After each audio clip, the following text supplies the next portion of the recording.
Welcome and thank you for joining us for Oakland Creates Exhibitor Spotlight with Ajuan Mance.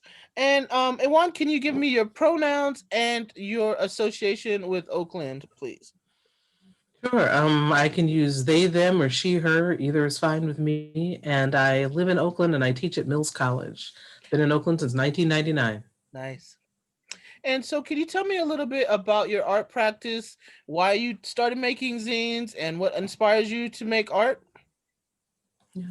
I always describe myself as a lifelong artist and writer. I mostly am interested in portrait and figure work depicting the Black community as I see it.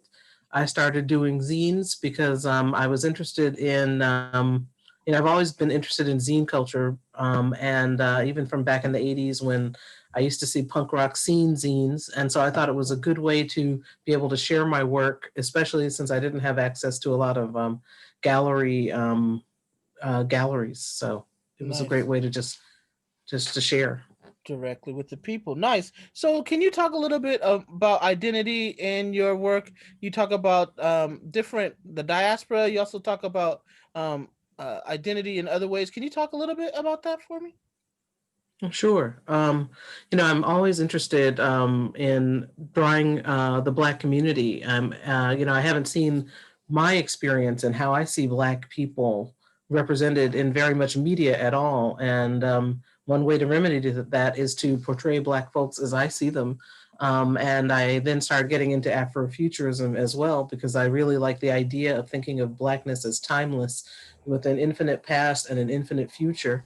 I like, as a genderqueer Black nerd, I also have a lot of love for Black gender nonconforming folks and queer folks and Black nerds. And so when I talk about intersectional identities, a lot of times I'm talking about Black nerdy people, Black Nice. LGBTQ folks.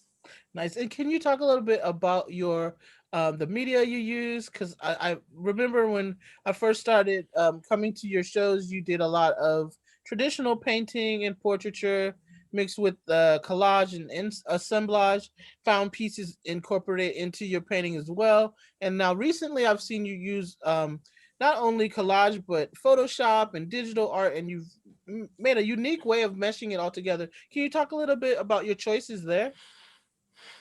Yeah, I love painting and drawing. Drawing ink on paper is my first love.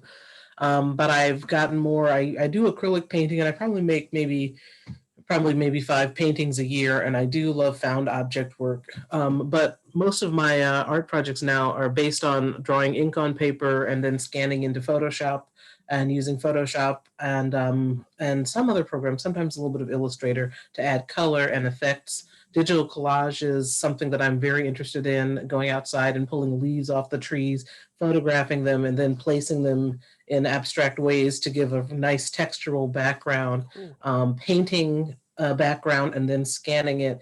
And so I am using painting elements, but I'm really all kind of meshing everything in a digital environment. That's awesome. And then also, can you talk a little bit about your background educationally?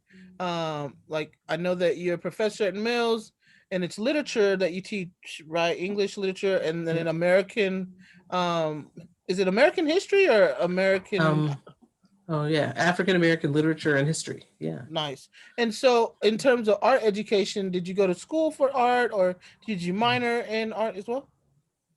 Oh, I studied as an undergraduate at Brown University.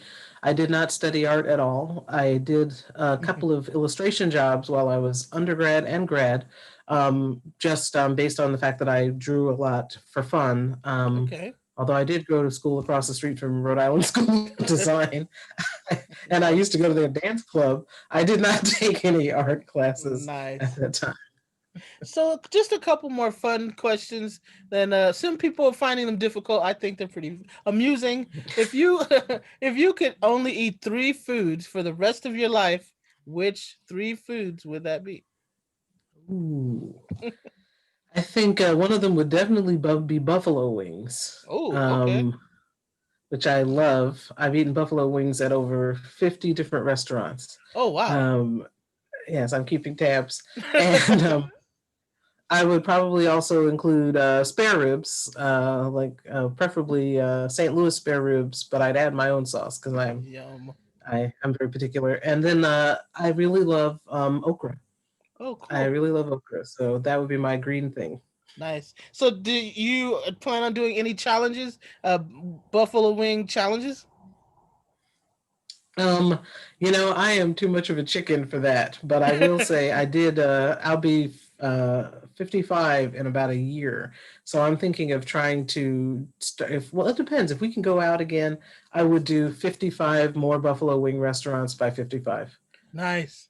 And then the next question is similarly limiting. If you were stranded on a deserted island and Oh. could only bring three people, which three people, Hmm. like living, past, celebrity, even your pets, which three sentient beings would you bring with you?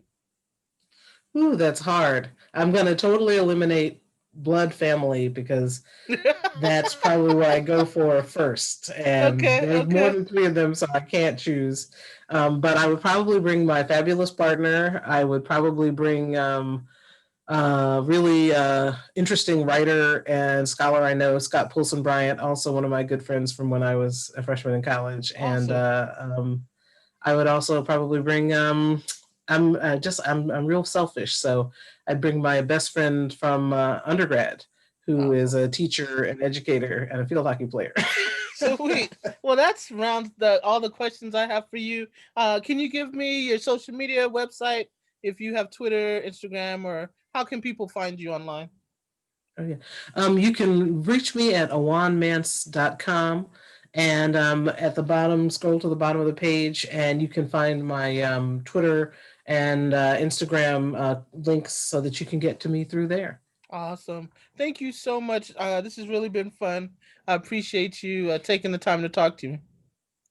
Yeah, it was fun. Thanks. Thanks.